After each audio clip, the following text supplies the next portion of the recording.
We'll open the meeting approximately 5 o'clock. It's October. Did you say all set, Christian? Yeah. Okay. This is the meeting of the Transportation Action Committee. It is Tuesday, October 2nd, approximately 5 o'clock. And we will open with a discussion of the minutes of the last meeting, which was September 11th. Does anybody have any additions or corrections that they would like to make? Hearing none, I will take a move to approve.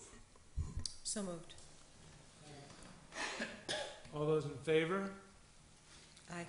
Opposed, abstained, we have 5-0-0. Next on the agenda is a report on the Maine Military Authority, and I believe, Barry, you were going to report on that and your communications with Mr. McCabe? Yes, so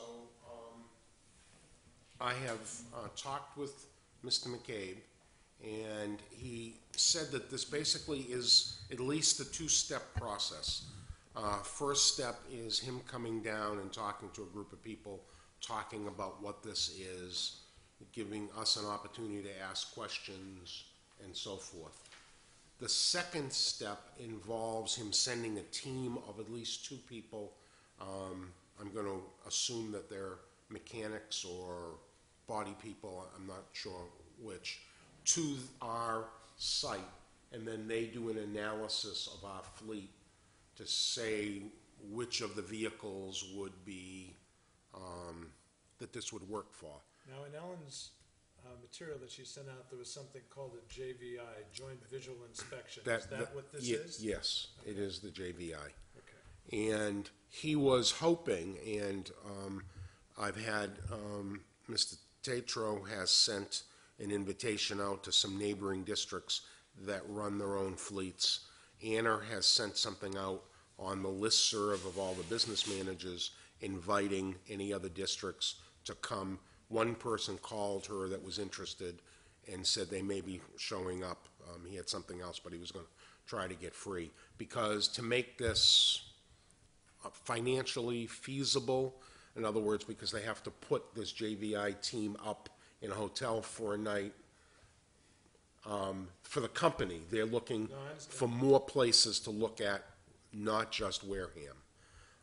In fact, he asked me, the day that he talked to me, he asked about some other neighboring places. I mentioned Braintree to him as one of the districts, and he was going to call them to see if he could visit with them after, if they didn't come to ours. And so that's where we are with this. And tomorrow at 10 a.m., we have a meeting with Mr. McCabe, and hopefully we'll find out a lot of information.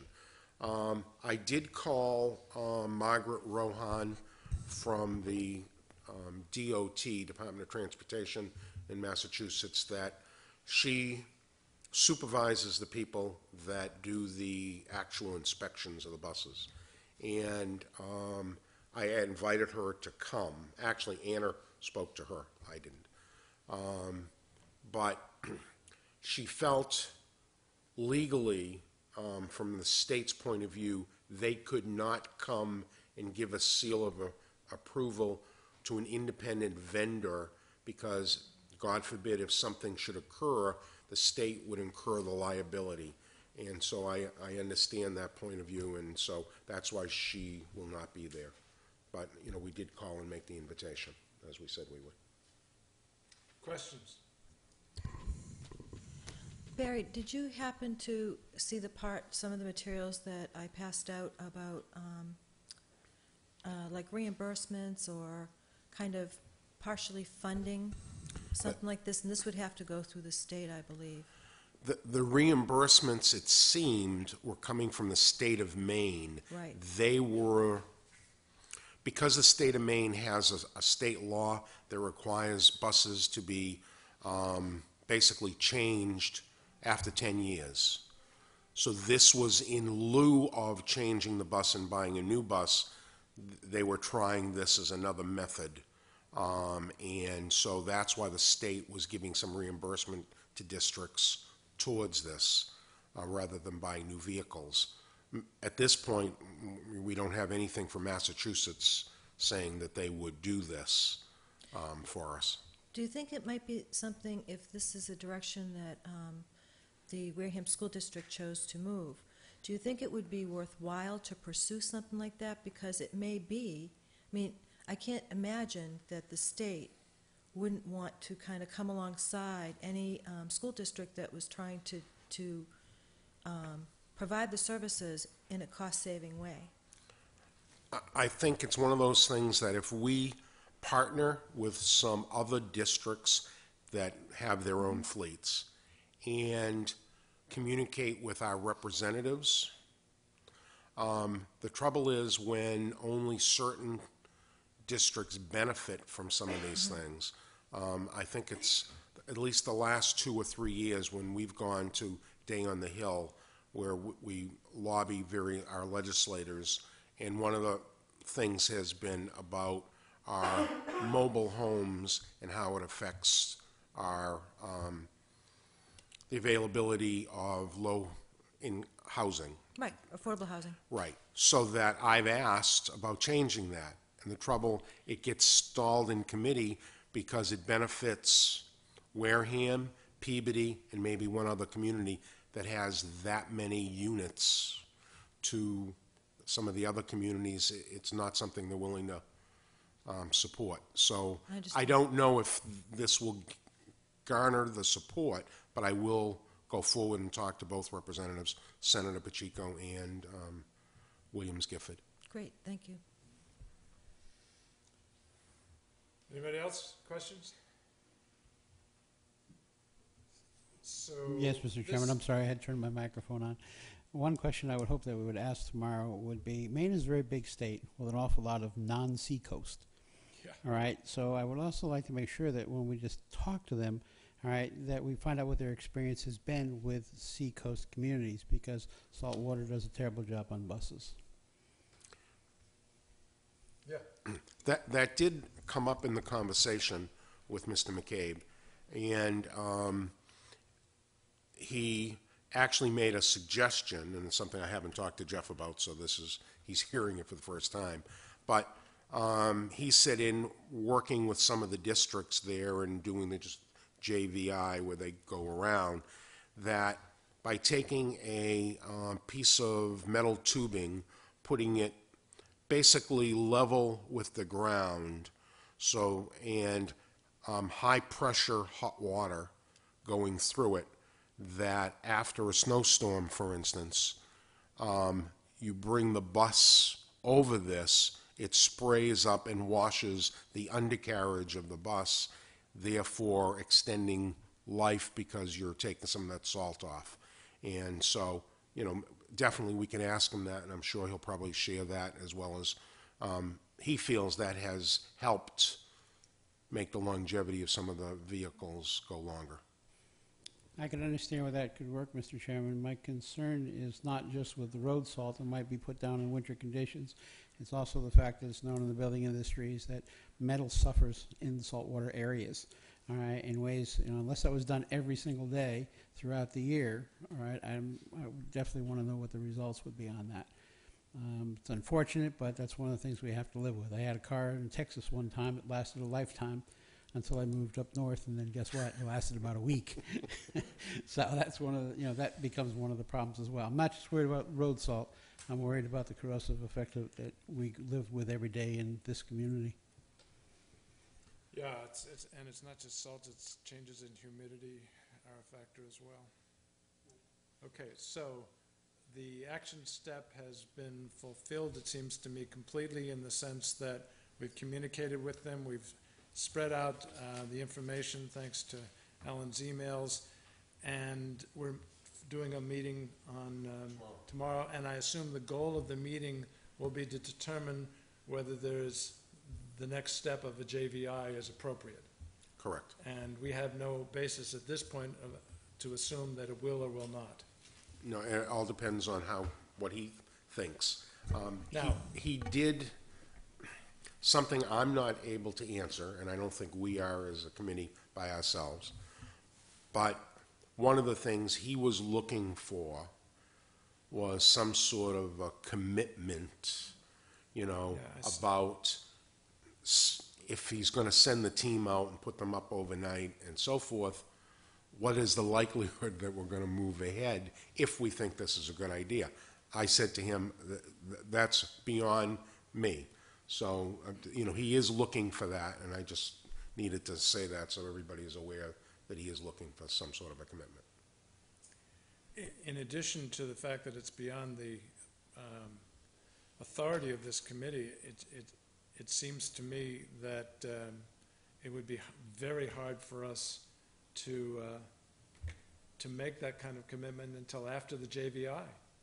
I mean, because at that point, he's got all the information so that he knows what he can do, and therefore the cost of what he can do, and then we can, so, I mean, it sounds like he's operating to a certain extent on a shoestring. I noticed that if all the buses, the cost of getting the buses to his garage would be our nickel, and I'm not criticizing him for operating frugally, but I think there's no basis for a commitment until after the JVI, and that's just a cost of doing business for him. I mean, anybody disagree? I mean, I don't think we can even think in terms of commitment until after a JVI. It may very well be. I mean, we have 50%, sometimes it's 50% of the fleet and 50% of that meet the criteria. So if we're only talking about between 5 and 10 buses, he may not think that it's worthwhile, and how would we financially commit? So with so many questions, well, besides the fact that it's well beyond the scope of this committee, Right. I have to agree with Mr. Chair. Yeah, I think, I understand his problem, but we've got problems too. So, okay, so we'll try and make tomorrow's meeting as productive as possible, and I'll figure out which is the most productive use of my time and perhaps join you. Is Jeff going to be joining you? Absolutely. Okay. So at this point, it's the two of you and Anna? No, I've also asked for the lead mechanic to be there, Anna, myself, and then anybody from this committee that has time to come. I sent the invitation to everybody. Okay. So. Anybody else planning to be there? Oh, great. Okay. I think I've got one of the negotiations with my unions at that time that coincides. We'll be well represented. That's okay. All right. Next on the agenda, the RFP process. I know Barry has sent out a 3-option RFP. I'm looking at it as we speak on my laptop. Who's the best person to open up the discussion on this? Should we ask Jeff to do so, or do you want to do so? Well, I gave Jeff what I thought was the committee's direction and asked him to prepare this. So my thinking was that if people had questions or comments about it, then I'd ask Mr. Tatro to answer anything that he needs to, and if he can't, I will. Okay. Jeff, why don't you step up so that you've got a mic in case there are some questions for you.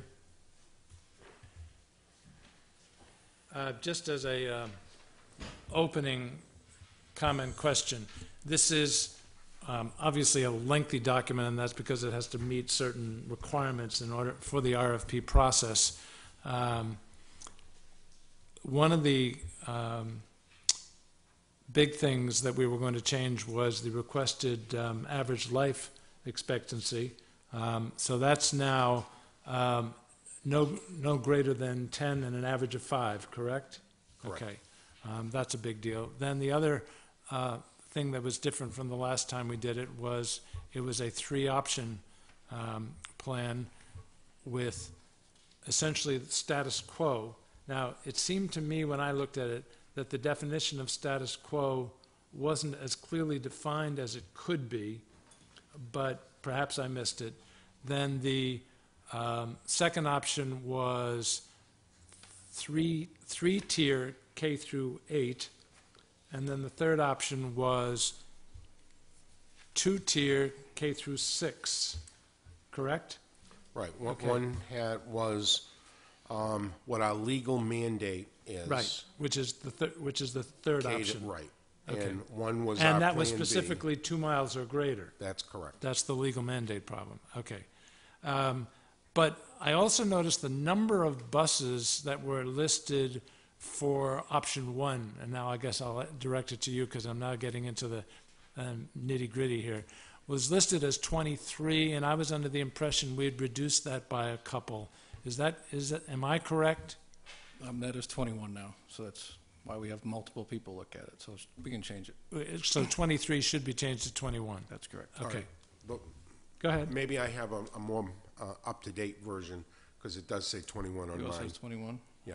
I must have changed it and All not right. hit save, because mine says 23, so All right, mine says it should be 21. 21. All right, so for the record, it should be 21. Okay, That's Everybody page- clear on That's that? page 22.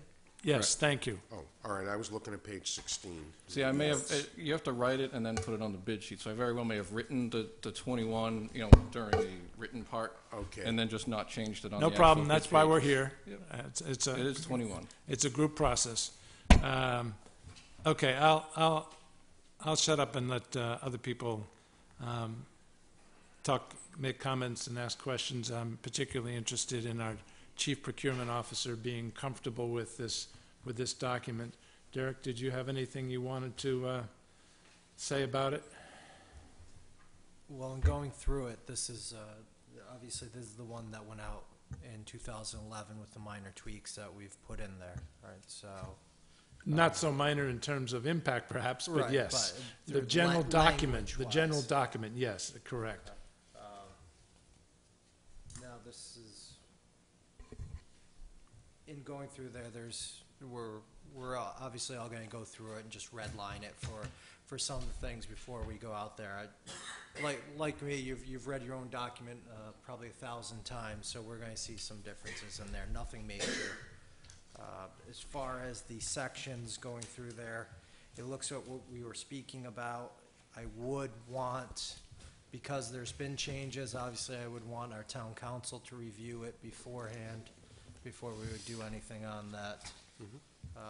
Speaking for myself, and I suspect also for the rest of the school committee, we want this to be as clean a process as possible so that it has as much credibility as possible. So take whatever time I think this document anticipates September 2013, so whatever time it takes to get it right, and so that the responses are as meaningful as possible, that's what you should do, and feel comfortable doing so. All right. Okay? That was the plan. Absolutely. There's, And I suspect the Board of Selectmen would feel similarly. Absolutely. May I ask a question? Yes. Well, first, I just have a comment. It's picayune, but it caught my eye. On page 7, number 14, you misspelled employment. Yeah. I'm sure you already saw that. Now, my question is this. I saw that athletics are here. So is our intention, just to be, for clarification, is our intention, should one of these situations be something that everyone can agree on or not, is the intention that athletics, everything would be outsourced, and that, or is the intention that the district would remain doing, say, sped transportation and perhaps athletics? So what's the intention of this document? This document has everything. Everything, including sped? Everything. That's where the 19 half buses would come in. Okay, so my question is this: are there districts that outsource transportation, but keep any of it in-house? Yes. So is it usually like sped and athletics, for example, or Usually, yes. and field trips, et cetera? Right, So exactly. you'd maintain a much, by far smaller fleet. About half, probably, roughly half. Oh, really? I mean, based on what we currently do now with the sped and the homeless, it would be roughly half.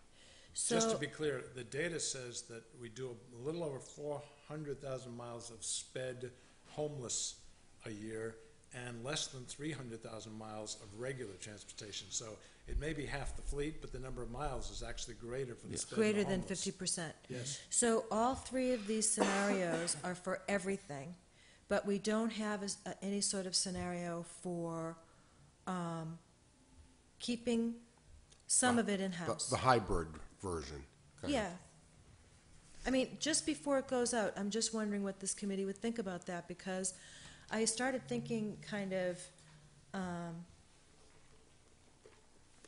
different scenarios, because I know we had discussed this, but I was just curious as to what other districts do, or doing that may be even more expensive. I don't know. I suspect it may be, but I don't know. My gut tells me that it would be more expensive, and the one example we have of Bourne suggests that that's so. Because when we use their data on what they're being charged just for their morning and afternoon runs, and we add that, and we take the data that we generate for what it costs us to do our morning and afternoon runs, it's more expensive, and then on top of that we have to add our sped.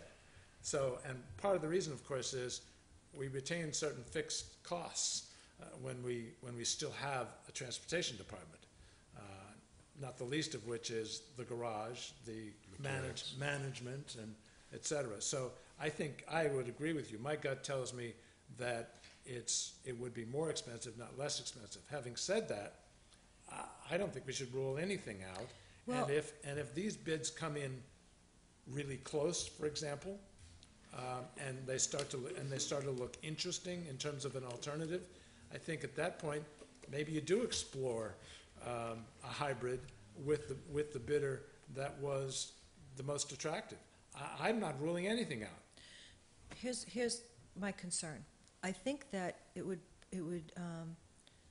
getting as much information as possible, because I think an informed voter, that's what people want. People want the information. And it would be sad to me to go through this entire process and then have that question come up when we have the opportunity now to even look at it. Because historically we know that we are going to have to go to the voters, whether we keep this transportation in-house or if it's privatized. Either way, we have to go to the voters of Wareham and seek funds, because either way, we're either going to need new buses to replace an aging fleet, or we're going to need monies to, because say 50% of the buses that we think need to be replaced, say just for fun, 50% of those are able to go to Maine Marine Authority, military authority. The 50% that don't fit the criteria will probably need to be replaced. So whether we need to go to the voters for monies to replace the fleet or to maintain the current fleet or to privatize, as much information that we can provide and be able to have the elected officials come to a consensus because of all the information out on the table, the better. Completely agree. And let me ask our procurement officer, if we ended up with a low bidder who in all other respects seemed acceptable, and it was a number that wasn't attractive enough in and of itself to say, okay, we should privatize, is there any reason we couldn't then, with that low bidder, have a discussion about what if we broke up the pieces and kept one piece and you took the other? Could it be done in sequence, or does it have to be part of the RFP process initially? You would change the scope so much, you'd have to rebid the whole project or the whole process. It would almost be option 4, wouldn't it? That's what I was going to suggest, that perhaps while Derek takes this to the attorney to look through about, whatever changes need to be made with this, and I asked Jeff to put an option for the hybrid, which is, doing one, like all of the regular transportation, just that.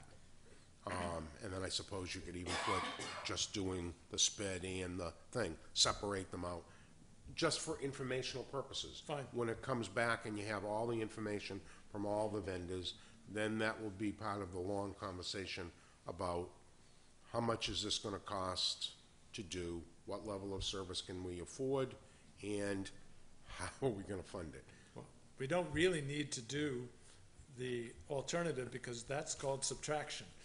You know, if you get a hole. and you Except you subtract- can't award either one by itself unless it's part of the package. No, that's not really what I was saying. What I was saying is, if you put out an option 4, which is just morning and afternoon runs. Yep. Okay, you can tell what the cost of sped and athletics and all the rest of that is by simply subtracting the bid you get from one from the whole, and they've responded to both.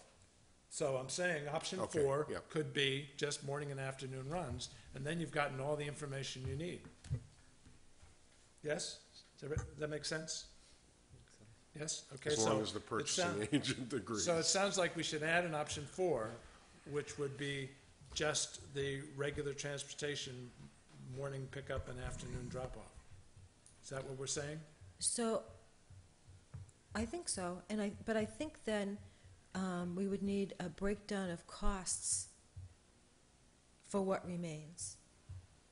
The sped, and I know you're saying it's just math, but then it would need to be almost a breakdown like this, just for us to be able to have that intelligent conversation.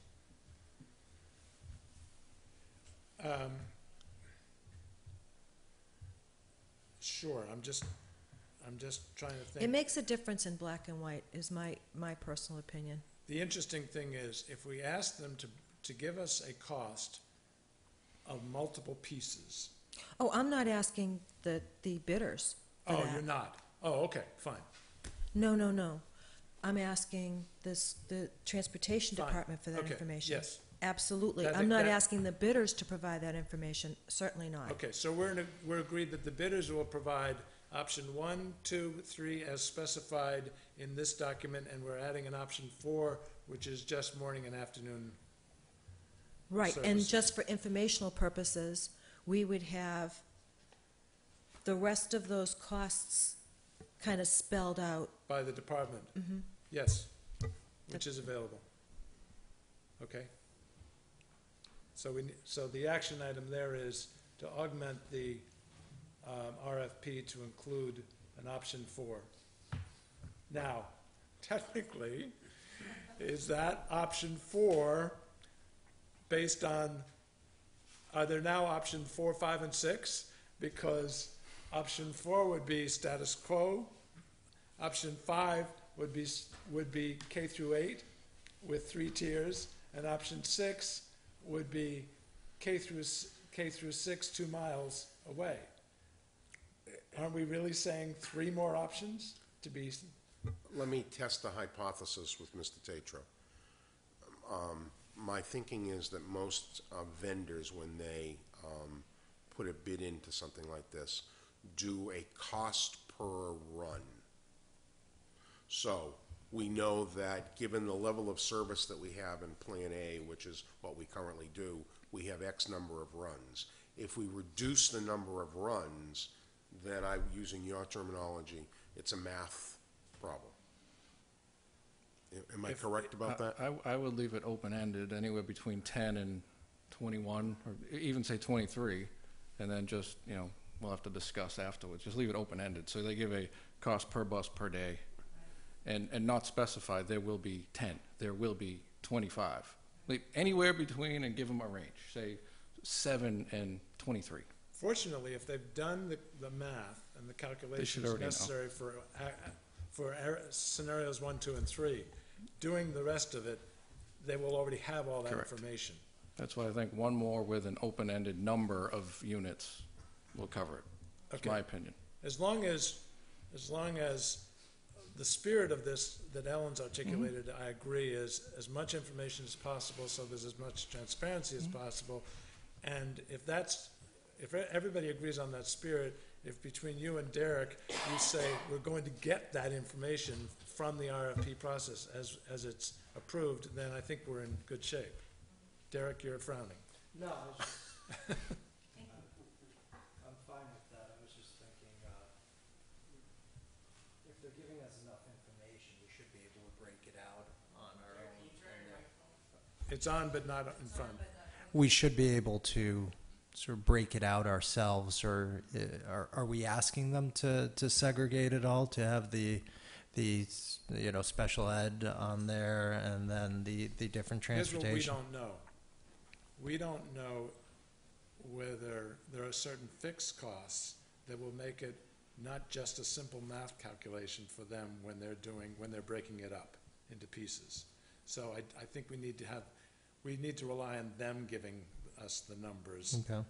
We have some math for ourselves that we can do, but I think we need to let them say if they've got certain fixed costs that they're gonna have to spread out over the smaller base, and therefore it's gonna raise the numbers. That make sense? Yeah, if there's a fixed cost, whether they're doing the special ed runs or not, that cost is already there, so we can't reduce the whole amount. Exactly. Okay.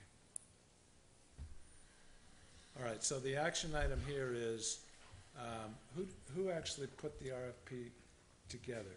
Jeff did? Okay, so Jeff, it's clear what you need to do to the RFP? Yes. Okay, and you're going to run it by Derek? Get Derek on the same page with you? And do we need to bring it back to the committee? Or can we at that point take it to council to make sure it's in good shape? It's up to the committee. Do you want it brought back to you at that point? I'm comfortable. And if you have council look at it and then bring it back to the committee, if you, Fine, so we'll have one final look before it goes out after council has reviewed it? All right. That sounds like an action item for that item. Okay. All right. Anything else that the committee would like to talk about?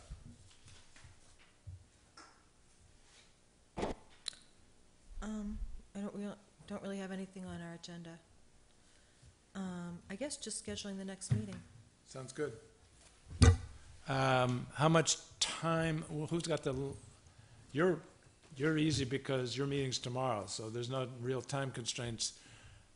This is not a big deal, so we could, but council will need a little time. We can't assume he's gonna immediately respond. We wanna make it 2 weeks to be comfortable?